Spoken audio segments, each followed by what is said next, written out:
Bonjour, bonsoir, ça dépend. Je reviens dans un nouveau format. Après une pause assez longue sur TikTok, je postais déjà plus grand chose jusqu'à ce fameux TikTok. Bonjour, j'ai besoin d'aide. Mon père est très malade, il a un cancer généralisé et le CHSF laisse mourir parce que son état est très grave. On est en train de subir une très grosse injustice. À l'heure actuelle, il a quasiment pas de passage par jour. Il y a 2 jours, ils ont arrêté de lui servir les plateaux repas parce que de toute façon, il mange pas. J'ai supplié pendant 1 semaine le personnel soignant de lui poser un midline pour pouvoir le réhydrater parce qu'il était complètement déshydraté. 1 semaine, il a fallu que je supplie.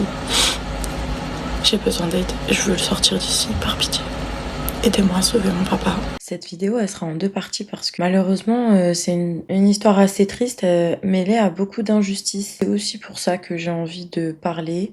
J'en ai besoin parce que déjà, ça peut être une thérapie pour moi. Pour moi, la parole a toujours été salvatrice. J'ai besoin de parler, j'ai besoin de m'exprimer et j'ai trouvé un soutien incroyable. Sur Snap, j'ai une petite communauté, on va dire, et que des gens bienveillants qui m'ont apporté beaucoup de soutien. Des personnes qui sont passées par l'épreuve que je traverse actuellement et qui se retrouvent en moi et qui ont envie de simplement me laisser un mot, un vocal, un message pour me donner du courage, pour me partager aussi leurs propres expériences. Et j'avoue que c'est assez bouleversant, mais ça me fait du bien.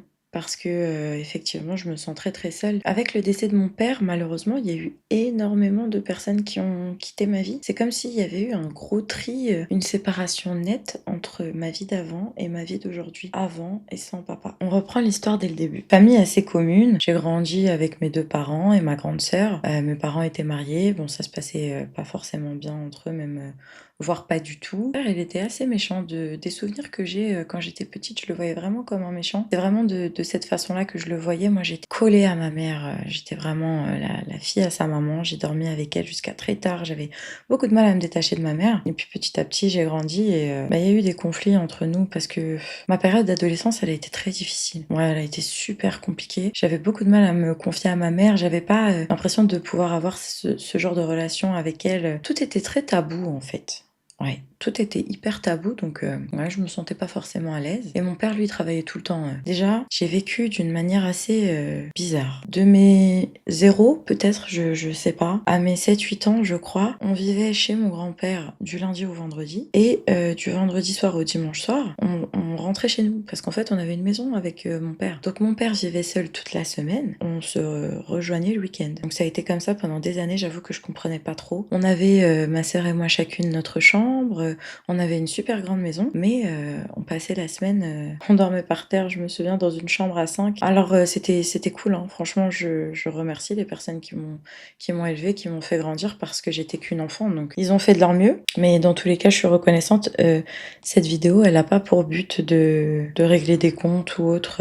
J'ai juste envie de raconter ma vie. J'ai grandi comme ça, de cette façon-là assez bizarre. Ensuite, on a déménagé, puis on a commencé à tous vivre ensemble. Et on a toujours tous vécu chacun dans notre pièce. C'est-à-dire qu'on avait un salon marocain en plus hyper grand qui n'a jamais été utilisé. On s'est jamais assis tous ensemble dedans. Chacun avait sa chambre, chacun avait sa télé dans sa chambre, même mes parents avaient chacun leur chambre. Enfin bref, tu vois le contexte vraiment trop bizarre. Vraiment chelou. Moi ouais, je sortais, je fuguais la nuit et tout par la fenêtre. Oh là là, qu'est-ce que j'en ai fait des conneries, franchement. Aujourd'hui, j'ai 31 ans. Quand je fais le bilan, je me dis, ah ouais, c'est impossible de me canaliser, en fait. Ça l'est toujours, d'ailleurs. Donc, je faisais des conneries, voilà. Et j'ai fait la connerie de trop. Déjà, ça n'allait pas très bien avec ma mère. On s'entendait pas super bien, là. Je commençais à me rebeller, tu vois. J'ai fait la connerie de trop, la pire des conneries. Tout ce que vous voulez imaginer, imaginez-le. Voilà, j'ai fait ça. J'avais 14 ans, j'étais une gamine. Et de là, c'est le truc de trop, je pense. Ouais, le truc de trop. Ma mère, elle est partie. En fait, elle voulait que je parte avec elle. Elle voulait quitter mon père et elle a dit on s'en va et on laisse ton père. Et moi, je me suis dit bah attends, non. Je me suis dit mais attends, lui quand il va rentrer du boulot et qu'il va trouver que la maison elle est vide, maison pour laquelle il travaille, maison qu'il a achetée pour nous, dans laquelle il nous met bien, pourquoi le laisser tout seul, genre sans prévenir comme ça? Elle l'a super mal pris et elle est partie avec ma sœur. Moi je suis restée avec mon père du coup. Bah de là on a commencé à vivre notre best life. Mashallah. Il va y avoir des victimes cet été au Maroc là. Je suis pas la fille de n'importe qui, hein. J'ai amené des cartons de médicaments. T'as dit quoi? Love me et tout. Love you too. Love you too, love you too. I love you so much. I might love you too, tout le monde. Sarah et moi. Moi et Sarah, tous les deux, voilà. Voilà. Seul au monde désert, on emmerde tout le monde. Voilà. Ça, c'est sûr.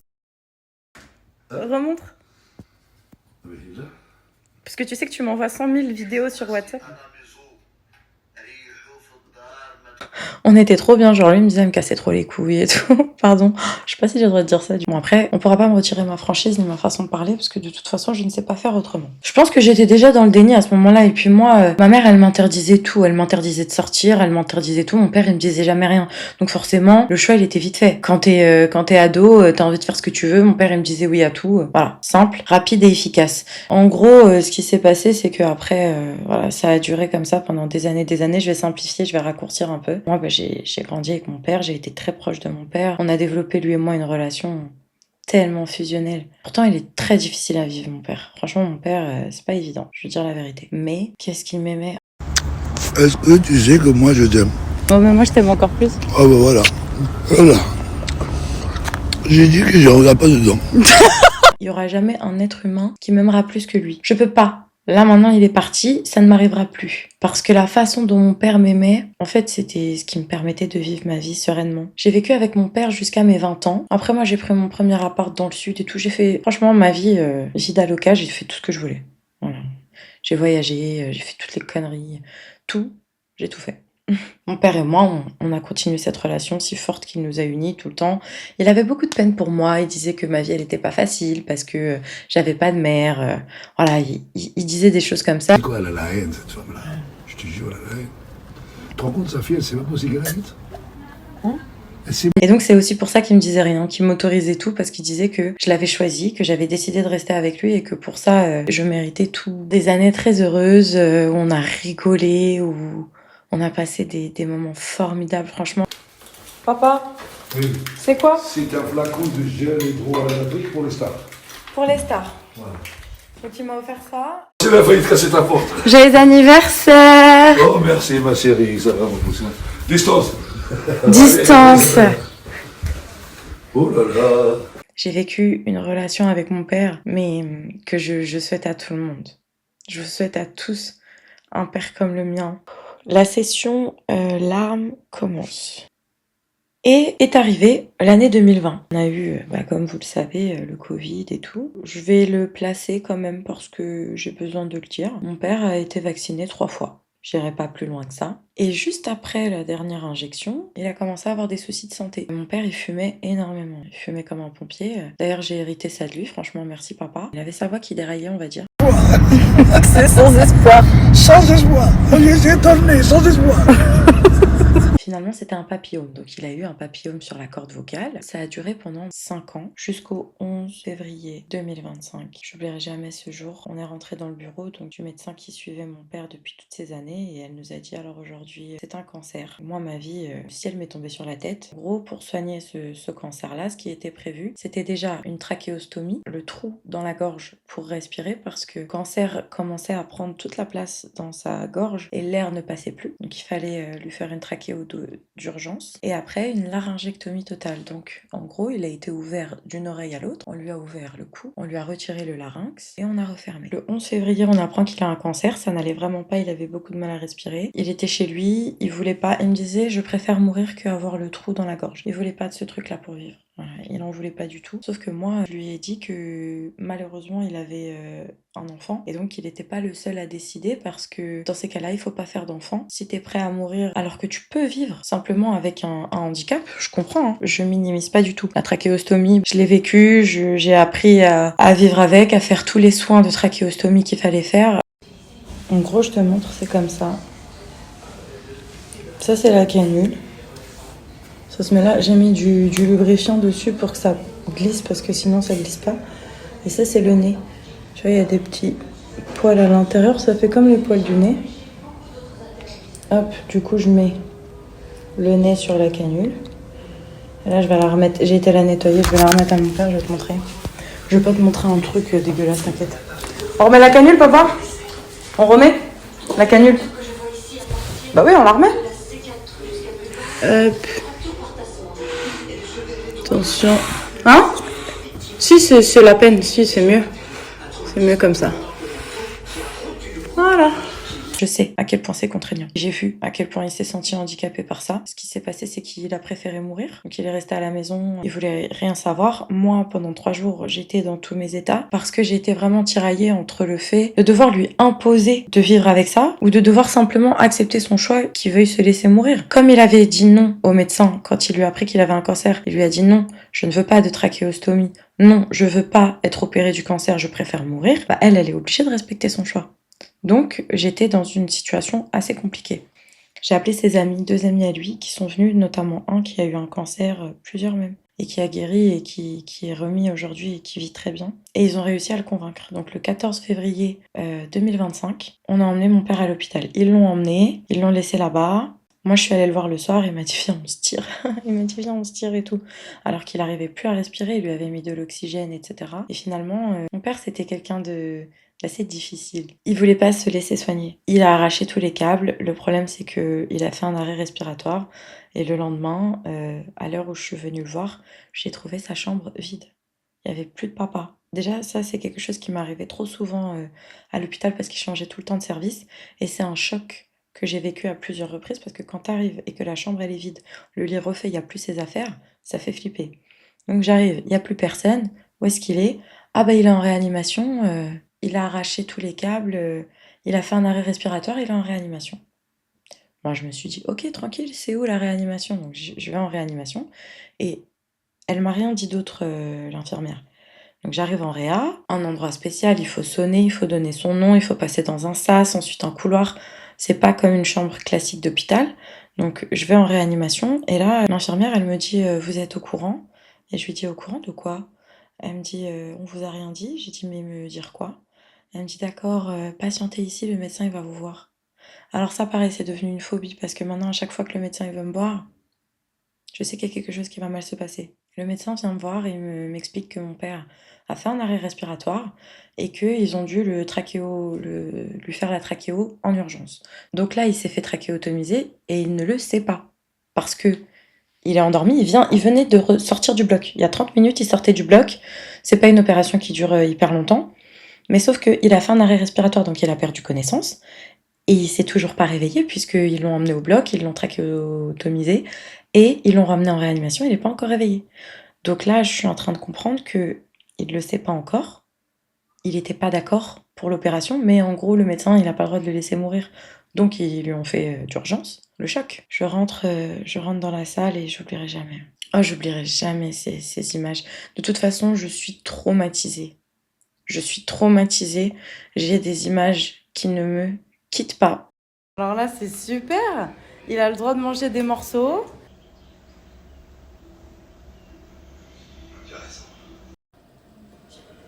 Le 27 février, 15 jours après, ils lui ont fait la laryngectomie totale. Donc là, l'opération, elle a duré plus de 10 heures. Je savais tellement pas quoi faire ce jour-là que je suis allée chez lui faire de la peinture. J'ai refait les travaux, j'avais l'impression de me sentir proche de lui dans son appartement et je savais tellement pas où attendre puisque moi, je passais mes jours à l'hôpital avec lui. Moi, je dormais en réanimation par terre, juste à côté de son lit, je l'ai pas lâché. Je pouvais pas, mon père. L'objet, l'être, ce que vous voulez de plus précieux que je possède, c'est toute ma vie, mon père. C'est toute ma vie, donc je savais même plus où j'en étais. Période de cicatrisation, l'hospitalisation a été très difficile pour lui, il n'avait pas le droit de manger, il fallait le nourrir par sonde, la sonde il la supportait mal. Première fois qu'il marche depuis 3 semaines. Ouais, il est encombré. Vas-y, fais-moi une petite danse. Super. Ça, c'est super, ça. Ça, c'est un champion, ça. Tu me fais confiance? Bon, ça va, alors. Bismillah. Ouais, je fais tout doucement.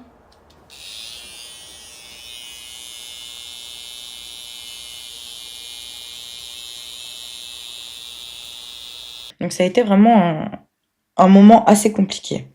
Donc là, laryngectomie totale, ils lui ont retiré les cordes vocales et le larynx. Après ça, il devait faire de la radiothérapie pour être sûr qu'il ne restait pas de cellules cancéreuses dans les tissus. Des cellules cancérigeuses, si vous avez la rêve. Donc quand ils l'ont transféré dans un autre hôpital pour qu'il fasse sa radiothérapie, il a pété un câble. Mais quand je vous dis, il a pété un câble, il m'a tellement embrouillé, il m'a menacé de tous les noms et il m'a dit, tu me ramènes chez moi. Tu me ramènes chez moi, tu me sors d'ici, j'ai rien à faire là, je veux pas, je veux pas, je veux pas. Je me sens très bien, tout va bien.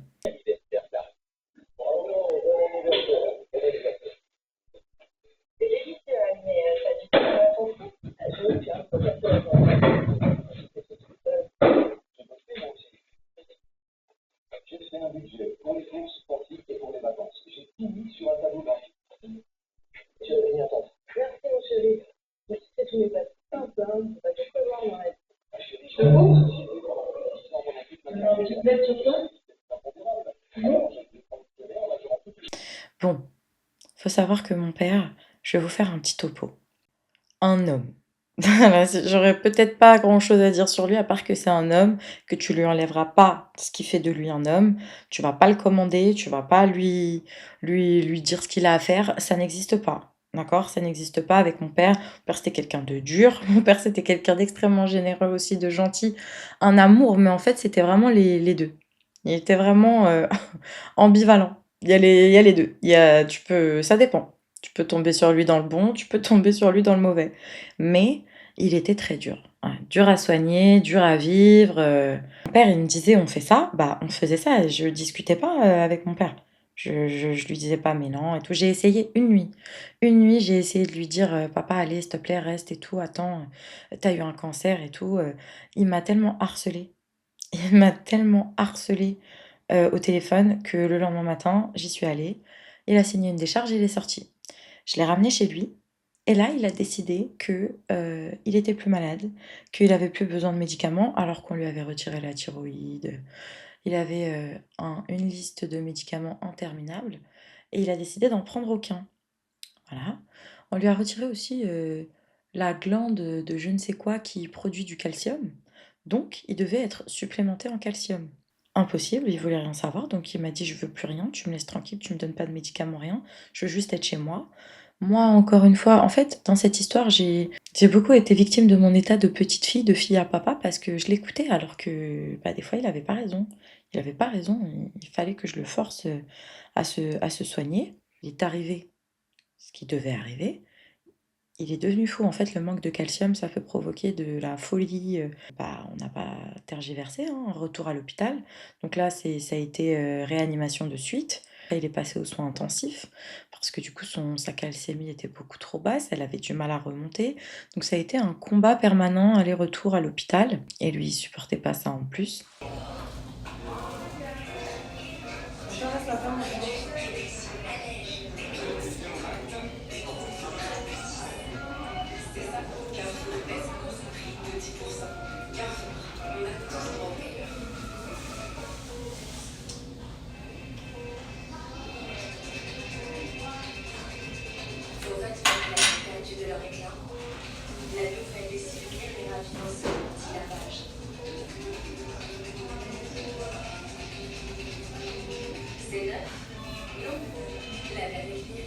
En néphro, il est resté 2 semaines. Ils ont essayé de lui soigner parce qu'il avait un rein qui ne fonctionnait pas, qui était rempli de liquide, qu'il fallait retirer, qu'il voulait pas retirer. Il disait que les médecins, ils savaient pas tout, ils leur faisaient pas confiance. Ils ont essayé de l'aider par rapport à ce rein-là, mais il a pas voulu. Il se battait avec les infirmiers et tout. Franchement, mon père, c'est un sketch. De là, il est sorti et là, ça allait mieux. Il a suivi son traitement, je pense que cette fois-ci, il a compris. Il a pris tous ses médicaments, il a commencé sa radiothérapie, ça allait super bien. Franchement, pour moi, ça y est, on s'en était sorti, tout allait bien. Donc c'était au mois de mai qu'il a fait sa radiothérapie, il l'a terminé le 2 juin. Vas-y, refais une petite danse, vas-y. Vas-y. T'es content? Pardon. Je vous annonce que mon papa, C'est bien. merci, il a fini son traitement contre le cancer aujourd'hui. Merci madame, merci. C'est fini. C'est fini papa. Et moi, en fait, je voyais que mon père, ce qui lui faisait le plus mal, c'est qu'il avait plus de corde vocale. Donc il avait plus de son. Il n'y avait plus de son quand il parlait. Ça, c'était difficile. Imaginez-vous perdre votre voix. Déjà, quand ça arrive, quand on est malade, quand on a un rhume, c'est hyper dur. Mais alors là, c'est tout le temps. à vie. Ce que je voulais absolument, c'est qu'il puisse parler. Je lui avais proposé une application sur le téléphone, il m'a dit va jouer au billes. Parce que alors par contre, il faut savoir une chose, c'est que moi, mon père, je comprenais tout ce qu'il disait. Parce que déjà de base, quand j'étais petite, j'avais des problèmes d'audition. Et à l'heure d'aujourd'hui, j'ai une oreille, j'entends quasiment rien. Donc j'ai pris l'habitude de lire sur les lèvres. Et je lisais sur les lèvres de mon père et bah moi j'entendais quand il parlait, j'entendais son intonation, je savais quand il me criait dessus. Il y a même une infirmière un jour qui m'a dit, votre père il m'a crié dessus et j'ai dit mais il a plus de corde vocale madame, elle m'a dit je sais. En fait pour vous dire à quel point il était charismatique, il arrivait à te faire peur alors qu'il avait plus de voix. Oh là là papa. Moi, ce que je voulais, c'était qu'il aille en centre de rééducation pour apprendre la voix œsophagienne. C'est une façon de parler parce que je lui ai proposé le laryngophone. Il n'a pas du tout aimé, c'était trop robotique pour lui. Trouver une clinique à Marseille. Je voulais qu'il ait un beau cadre. Il a passé le mois d'août et le mois de septembre là-bas. Il a réussi à réapprendre à parler, donc il y avait des sons qui sortaient. Il apprenait petit à petit, il faisait énormément d'efforts. Et honnêtement, j'étais ravie. J'étais trop heureuse. Pour moi, je me disais que mon père, il pouvait pas mourir maintenant parce que j'ai que lui dans ma vie. J'ai que mon père, je peux pas le perdre, ça peut pas être possible. Et puis les jeunes, moi je le considérais comme jeune encore. Sa mère, elle est encore vivante, elle a plus de 90 ans. Donc c'était encourageant. Et puis 73 ans, c'est pas vieux. Pour moi, on était sortis d'affaires. Lui, il me disait qu'il voulait plus d'hôpital, il voulait plus d'examen, il voulait plus rien. Dans le centre de rééducation où il était, il y avait tout en termes de médecins. Il y avait tout et il a refusé tous les examens là-bas. Et malheureusement, s'il avait accepté un examen quand il était dans ce centre de rééducation-là, on aurait pu voir que le cancer était déjà revenu. Je m'en veux tellement parce que j'ai une vidéo de lui où je le vois et ça se voit dans ses yeux qu'il est malade et j'ai rien vu. T'es content de rentrer? Ah, ça t'a mis le titre. T'es content de rentrer? Super. Enfin, il était.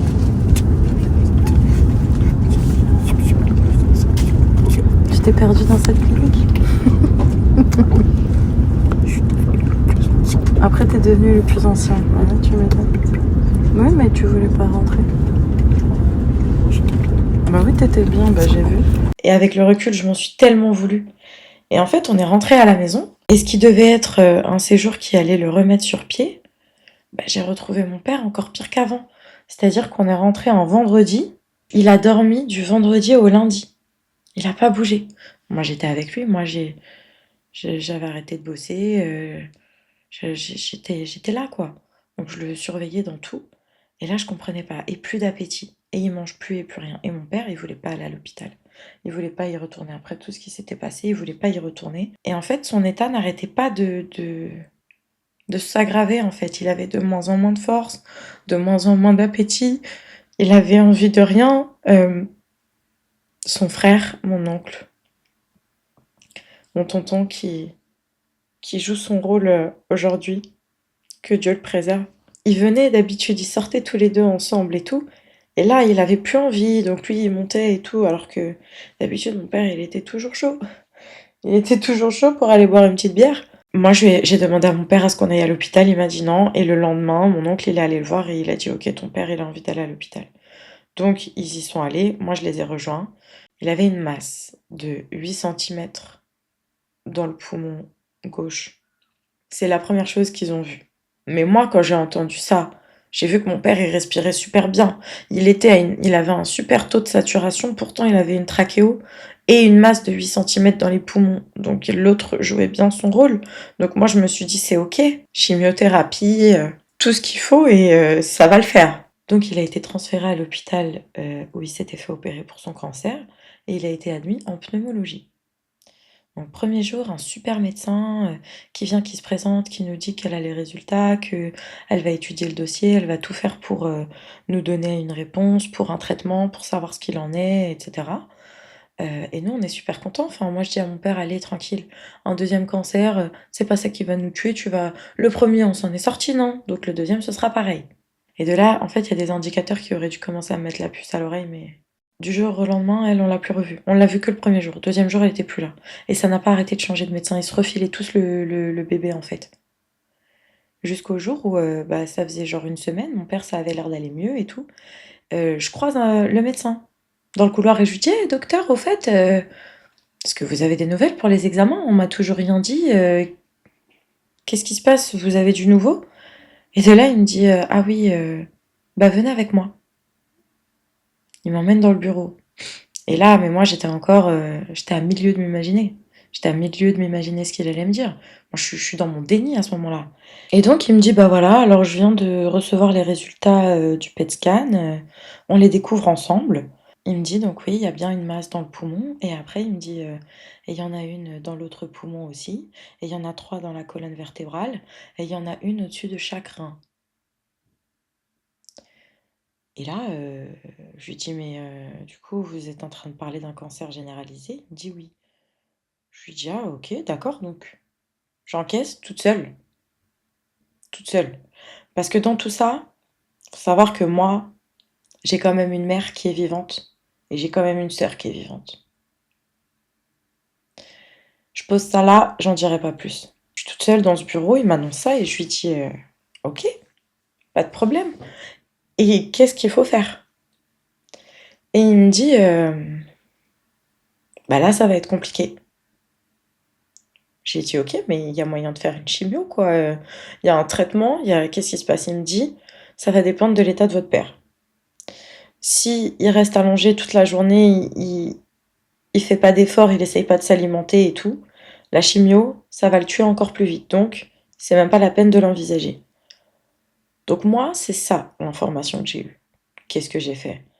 J'ai commencé comme d'hab, bah, comme le premier cancer, comme la première hospitalisation, lui faire à manger tous les jours, passer des moments avec lui, essayer de le faire manger dans tout, de toutes les manières possibles et imaginables. Essayer de le faire manger, essayer de lui faire des activités, se lever. Mon oncle, il y allait tous les jours pour qu'il essaye de marcher. En fait, c'est comme si ils n'avaient pas envie de me dire que c'était perdu d'avance. Voilà, ils pouvaient pas se permettre de me dire que c'était perdu d'avance, mais du jour au lendemain, ils ont arrêté de le perfuser.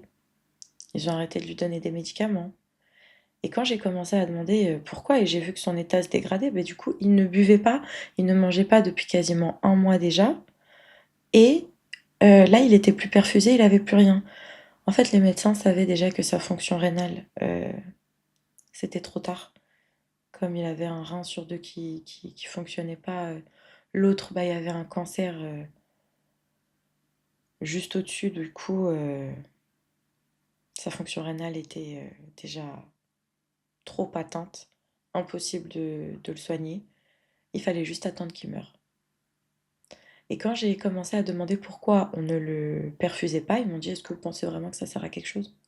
De toute façon, c'est trop tard». Donc mon père, je l'ai vu se dégrader de jour en jour. J'ai vu qu'il était dans un hôpital où on n'avait plus envie de le soigner parce qu'il y avait plus rien à faire.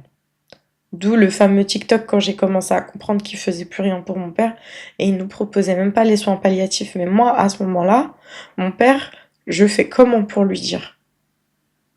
Je fais comment pour lui dire: «Papa, cette fois-ci, tu vas pas t'en sortir». Du coup, moi, j'ai rien dit. Je suis retournée le voir comme si de rien n'était. Il m'a dit: «Alors le médecin et tout?» J'ai dit: «Ça va aller». Et lui-même, quand il a su, quand le médecin il lui a dit, il a eu du mal. C'est la première fois que j'ai vu mon père avoir du mal. Il avait pas peur de mourir. Il avait peur de me laisser toute seule. C'était ça la réalité. Donc ce qui s'est passé, c'est que quand j'ai vu qu'ils allaient plus rien faire pour lui, j'ai eu envie de m'en occuper à la maison. J'ai eu envie, je me suis dit: «S'il doit mourir, je veux pas qu'il meure dans un hôpital. Je veux qu'il soit bien. Et moi, je vais m'occuper de lui». Je m'occupais déjà de lui depuis quasiment un an, donc ça me dérangeait pas. J'ai fait une demande d'HAD, une hospitalisation à domicile. L'hôpital voulant se débarrasser de mon père, puisque de toute façon c'était un cas pour lequel il ne pouvait rien, m'a signé les papiers dans la journée, on est rentré. Lit médicalisé, infirmière, tout. J'ai tout préparé. Je me suis occupée de tout comme d'habitude. Et j'ai commencé à m'occuper de mon père à la maison. Et au début, ça allait.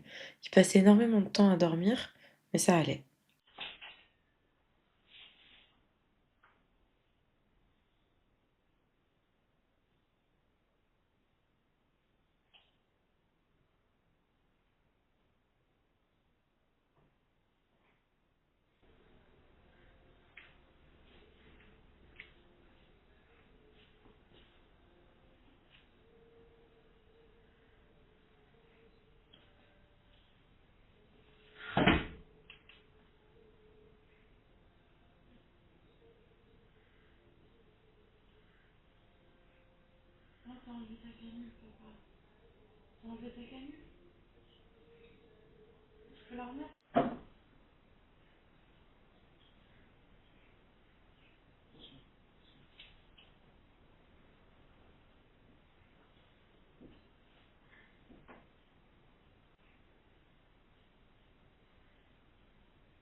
Sortir des conneries. Bah oui. Mais je trouve que ça détend mieux. Et je me dis que là, ils doivent nous voir tous les deux, ça doit vachement rassurer. Ça le rassure. Ils doivent dire, bon, ils sont ensemble. T'as pas vu hier quand tu lui as dit, j'ai dit, ouais, il y a peut-être des gens, il a dit, quels gens? Ouais, ils disent. Encore?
Tu vas me laisser, papa? Hein? Je m'occupais de lui à la maison, j'essayais de faire tout, de veiller sur lui. Les infirmières passaient 3 fois par jour. On lui mettait tous les médicaments, tous les antidouleurs qu'il lui fallait, parce qu'à l'hôpital, ils lui donnaient pas d'antidouleurs. Et je vous rappelle qu'il avait des métastases dans la colonne vertébrale, donc c'est hyper douloureux, cancer des os. Il avait mal en fait, il souffrait. Il avait besoin d'antidouleurs et on lui avait donné que du paracétamol. Au début, il lui donnait de l'hydrocortisone et après, on a commencé à demander de la morphine et du midazolam. Il a très mal supporté le midazolam et il a arraché son midline. Voilà, donc moi, je me suis endormie. Je me suis réveillée, il l'avait arraché. Du coup, il avait plus de perfusion, plus rien, sauf que c'était ce qui le maintenait en vie. Donc on a été obligé d'appeler les pompiers. Retour à l'hôpital. UHCD, première fois qu'on la faisait, celle-là, on les a toutes faites. C'était de soins de courte durée. Et là, ça a commencé à être grave. Là, j'ai compris qu'il allait mourir. Il était attaché au lit parce que il arrachait les perfusions, toutes les perfusions qu'on lui faisait. Il a commencé à agoniser. Il me disait, j'en peux plus. J'en peux plus. Et là, il me disait pas, je vais mourir. Il me disait, je veux. Il m'a regardé, il m'a dit, j'en peux plus. J'ai dit, je sais, papa. Et je savais pas. Je ne savais pas ce que je pouvais faire pour lui. Cette période de ma vie, ça a été tellement atroce. Mais tellement atroce. Je pourrais jamais oublier ça. Jamais, je vais jamais pouvoir oublier ça. Il savait pas soigner sa trachéo, il faut aspirer. En fait, il avait plus la force de tousser. Donc, en fait, la canule, quand vous avez une trachéo, la canule, c'est comme votre nez. Ça veut dire que ça récupère toutes vos sécrétions, les crottes de nez et tout, et ce que vous raclez quand vous raclez votre gorge. Donc il fallait lui désencombrer la canule parce qu'il n'arrivait plus à respirer. Et si t'as pas une infirmière spécialisée en ORL qui sait faire ça, ils ne le font pas. Donc moi je suis arrivée, il m'a dit j'ai mal à la tête, j'ai mal à la tête. Donc ça c'était un dimanche. Lui, il s'est arraché son midline dans la nuit de vendredi à samedi. Et là, il est à l'UHCD dimanche. Il me dit j'ai mal à la tête. Et quand il me dit ça, c'est parce que il a pas d'oxygène. Il a pas d'oxygène, il respire pas. Du coup, je demande un aspirateur. On me dit ouais, pourquoi faire? Ah non, mais vous êtes pas infirmière. Ouais, d'accord. Moi, je m'occupe de sa trachéo à la maison depuis des mois et des mois. Moi, je l'aspire, moi, je sais comment on s'en occupe. D'ailleurs, la trachéostomie, c'est dingue. C'est dingue à quel point c'est un acte qui est tellement peu répandu. J'ai eu tout le mal du monde à trouver du personnel compétent. Je me suis formée moi-même pour pouvoir m'occuper de mon père. C'est quand même grave en 2026. Moi, je suis choquée. Du coup, je demande un aspirateur, je l'aspire. Et là, ça va mieux. Et là, il va mieux. Il peut dormir, il peut se reposer parce que du coup, il a de l'oxygène, tout simplement. Et là, du coup, je commence à les surveiller. Je peux pas les laisser. Je peux pas laisser mon père 2 minutes à l'hôpital avec eux parce que je sais qu'ils font de l'AD, en fait. Voilà. Je suis tombée sur un infirmier hyper sympa qui a vu à quel point je me sentais mal, qui a discuté avec moi, qui m'a expliqué gentiment sur un banc. Il m'a offert un café et il m'a dit maintenant, ça va être les soins palliatifs. Vous avez fait tout ce que vous avez pu avec l'hospitalisation à domicile, mais c'est pas votre rôle. En fait, il m'a fait prendre conscience de mes limites. Parce que moi, dans ma tête, j'étais capable de tout pour sauver mon père. Il n'y a rien qui est impossible pour moi. Tout, j'aurais tout fait. Même lui donner un rein, j'aurais tout fait. Et là, il était en train de m'expliquer gentiment que c'était terminé. C'était trop tard. Donc là, ça va être soins palliatifs. Donc le lendemain, il est allé en soins palliatifs, lundi. Et là, j'ai essayé de dormir avec lui la première nuit, mais en fait, quand il est arrivé en soins palliatifs, ils lui ont mis la morphine et le midazolam. Et là, il a plus réussi à parler. Il était... la morphine le rendait complètement immobile. Il n'arrivait plus à parler, il n'arrivait même plus à fermer les yeux. Et là, ça a été 3 jours de cauchemar. Lundi, mardi, mercredi, j'ai vu mon père agoniser. Il avait la tête penchée sur le côté, les yeux ouverts, la bouche ouverte et la langue qui sortait. Au fur et à mesure des jours, ses yeux ont commencé à devenir laiteux, blancs, parce qu'en fait, il ne les clignait plus, il restait ouvert. Donc il avait le regard dans le vide, il ne parlait plus, il ne bougeait plus. On a essayé de lui baisser la quantité de morphine pour voir est-ce qu'il réagissait un peu plus.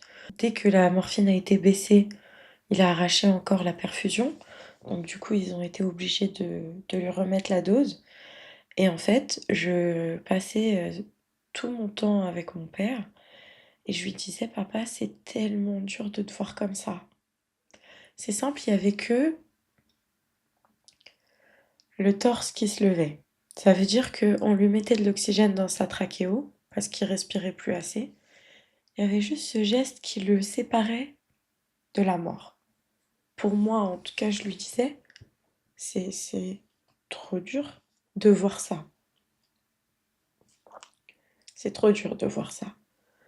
Et je me demandais et je parlais avec des gens autour de moi et il y a la maman d'une amie qui m'a dit, il attend peut-être que tu lui dises quelque chose pour qu'il puisse se laisser partir. Alors j'ai tout essayé. Je lui ai demandé de me pardonner pour tout ce que j'avais pu lui faire de mal.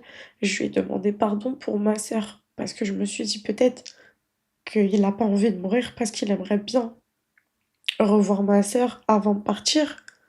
J'ai essayé de la contacter, on a essayé de la contacter, elle a pas voulu, délibérément elle a pas voulu, donc franchement moi les gens comme ça, à l'heure d'aujourd'hui je considère que je suis fille unique, vraiment j'ai plus rien à voir avec ça. Le jour où elle sortira de son déni, qu'elle se réveillera et que la réalité va la frapper, moi je serai déjà bien loin, parce que déjà que j'ai dû traverser tout ça toute seule, j'ai de moins en moins de compassion pour les gens. J'ai essayé de lui dire tout ce que je pouvais, jusqu'à ce que je lui dise que j'avais trouvé le contrat de rapatriement pour son corps. Je savais qu'il voulait être enterré au Maroc. Je lui ai dit que je maîtrisais la situation, que j'avais tout trouvé. Je lui ai dit qu'il fallait pas qu'il s'inquiète pour moi, que j'étais une grande fille et que je me suis toujours débrouillée. Ça a été dur de lui dire ça parce que je lui ai menti. Je devais lui mentir pour lui faire croire que ça allait aller, que j'allais me débrouiller. Mais moi-même, je croyais même pas en ce que je disais. Mais je devais le faire pour lui, pour qu'il puisse partir en paix, parce que là, il souffrait trop. Quand j'ai fait ça, je lui ai dit de pas s'inquiéter, que je me chargeais de tout, qu'il pouvait compter sur moi, qu'il devait pas avoir peur pour moi. J'ai quitté les soins palliatifs à 20h30 et il est décédé à 21h30. J'oublierai jamais quand le numéro, il s'est affiché sur mon téléphone, je savais. Je savais déjà, parce que de toute façon, il était là-bas pour attendre la mort. Il n'y a pas soins palliatifs, t'en ressors pas de là-bas. Et de là, j'ai dû gérer le rapatriement, l'enterrement, la mise en bière, la levée du corps, enfin bref, toutes ces choses-là. J'ai fait de mon mieux en essayant de garder le cap. J'avoue que je me souviens pas très très bien de cette période parce que il y a beaucoup de choses que j'ai volontairement oubliées, je crois. Et j'ai exaucé les dernières volontés de mon papa. Voilà. Je l'ai enterré là où il voulait. Il me manque énormément, mais il est dans une colline tellement paisible. Il est dans un endroit qui est magnifique. Et il est bien là-bas. Je reviens là, j'en reviens, j'y étais il y a une semaine pile poil. Il y a une semaine, ça faisait 3 mois qu'il était décédé, donc j'y étais. J'y étais sur sa tombe pour lui faire une promesse. Pour lui faire la promesse d'honorer sa mémoire et de jamais oublier qui était mon père, de jamais oublier d'où je viens et pour le remercier pour cette vie qu'il m'a offerte. Aujourd'hui, ma mission, c'est de le rendre fier. C'est de lui rendre hommage et je sais exactement comment. D'ailleurs, je me suis fait tatouer. J'ai fait le même tatouage que mon père. Moi, je l'ai fait au Cap-Vert. Et en fait, c'est un tatouage qu'il a fait le premier jour où il est rentré en prison. Et ça signifie pas confiance aux amis. Et je l'ai fait pendant mes vacances au Cap-Vert. Et franchement, ce tatouage a pris tout son sens. Mais vraiment tout son sens. Et en fait, depuis que mon père est mort, je n'arrête pas d'apprendre des choses. C'est-à-dire que il a tellement de façons, de moyens de me transmettre des messages que je reçois volontiers, qu'il continue, il est avec moi, je sais qu'il me lâche pas. Et du coup, sur Snap, je partage mes états d'âme assez régulièrement. Tous les jours, ça fluctue. Et vous êtes tellement nombreux à me dire il est avec toi, il est fier de toi, il veille sur toi, il est juste à côté de toi, que franchement, je le sais. Je le sais, donc je suis allée sur sa tombe et je lui ai fait une promesse. Et malheureusement, pour le moment, je peux pas encore aller au bout de cette histoire. Donc c'est une vidéo qui se fera en 2 parties. La première partie, on a pleuré, je vous ai raconté la pire épreuve qui m'est arrivée. La deuxième partie, ça va être plutôt autre chose. Ça va être plutôt le combat que je mène pour rendre honneur à mon père, justice aussi, pour le rendre fier et pour honorer sa mémoire à tout jamais. Honorer la promesse que je lui ai faite. Voilà, pour que je sois digne de son nom et que je le rende fier tout simplement. Voilà. Donc c'était la première partie de la vidéo. Merci pour tout votre soutien, merci pour vos messages, merci pour vos commentaires, merci pour vos audios, merci pour toutes les personnes qui ont eu déjà de l'empathie pour moi, ce qui est déjà plus que ma propre famille. Donc pour ça, vraiment que Dieu vous garde. Merci de suivre mes aventures, merci de me donner du courage. On se connaît pas et pourtant je sens que vous êtes là pour moi et vraiment je vous en suis tellement reconnaissante, mais tellement reconnaissante, vraiment merci beaucoup. Je resterai moi, je resterai Sarah, authentique. Donc suivez-moi sur Snap, comme ça vous allez comprendre. Et ici, de temps en temps, ce sera du contenu, tu vois, un peu plus structuré, comme ça, un peu plus calme, un peu plus posé, un peu plus pro, tu vois. On garde l'authenticité sur Snap et sur YouTube, sur TikTok. On essaye de se concentrer un peu. Qu'est-ce que vous en dites ? Ça peut être pas mal. Voilà. Donc, désolée pour la longueur de cette vidéo. J'espère que vous comprendrez un petit peu plus ma situation actuelle, mon année 2025, la période que je traverse, le drame, le drame que je traverse. Et merci pour votre soutien, merci pour votre aide. Il y a plein de gens qui sont passés par là. Et je vous remercie encore une fois. Ciao!